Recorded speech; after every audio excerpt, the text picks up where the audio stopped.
Marcus Peters is as smart a football player as you'll find. He is often accused of guessing on routes. Sometimes that pays great dividends, and sometimes he's perceived as having guessed wrong.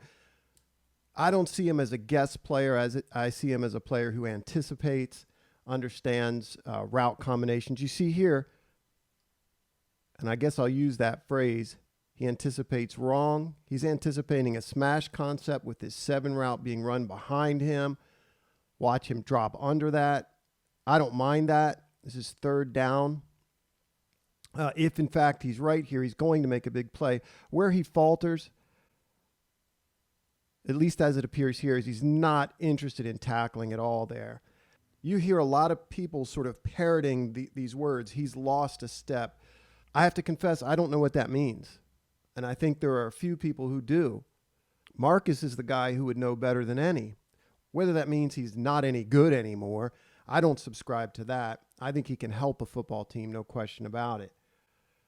Or he was coming off an injury. I think that is more than likely the case.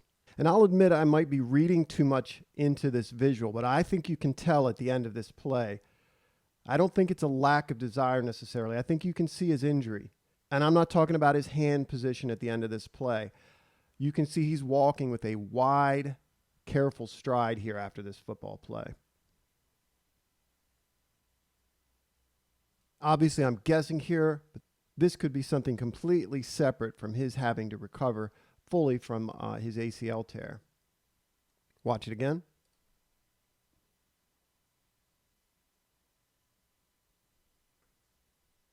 He's at the bottom of our screen in man coverage. The ball goes away from him. He does get shook here and beat on this pivot or this whip outside. There's no way for me to know whether his inability to stop, start, change direction is affected directly because of the injury, but that's what I'm supposing. More than that, though, here, he's anticipating, like we talked about in the first clip, he's anticipating a slant route here. You see his eyes off the receiver, watching the backfield. He's going to jump this thing.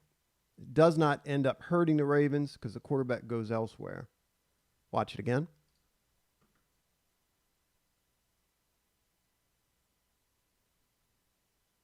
Marcus is out on his own here on an island. They're going to take a shot at him.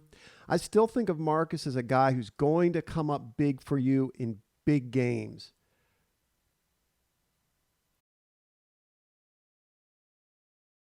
Understand what that means to be singled up here. He cannot let 85 cross his face, and he cannot let 85 beat him deep. It's a tough situation for him to be in.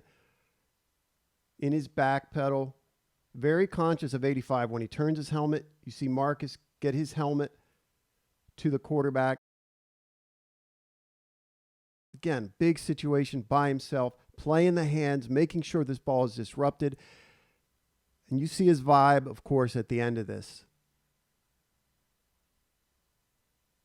Watch it again.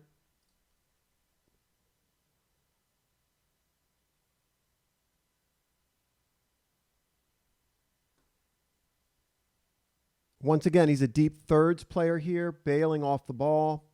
They run a stick nod. Watch his eyes. These are the things that sort of frustrated, I think, fans last year. His eyes are still to the quarterback. And he's just not quick enough. Gets beat deep here. Luckily, there's pressure that causes an errant throw. And again, this is something that he knows, whether or not as the casual fan drops that phrase, he's lost a step, it's due to being just older or coming off an injury. I'm going to assume it's the injury.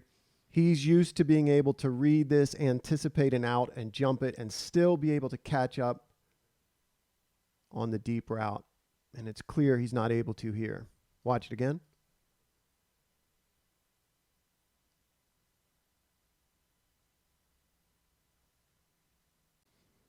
We see him here later in the year, again singled up. They're going to try to back shoulder him. I said that I assumed it was his injury that was affecting his cutting or his deep speed. I don't know that, but if I had to guess, that's how I would guess it. You can see him read the receiver here as he turns his helmet and anticipate this back shoulder throw. again, late in the season, making a nice play for his team singled up. I'm curious to see whether the Ravens would bring him back. I doubt it. If you're asking me personally, and no one is, I wouldn't do it. And it has nothing to do with him as a football player.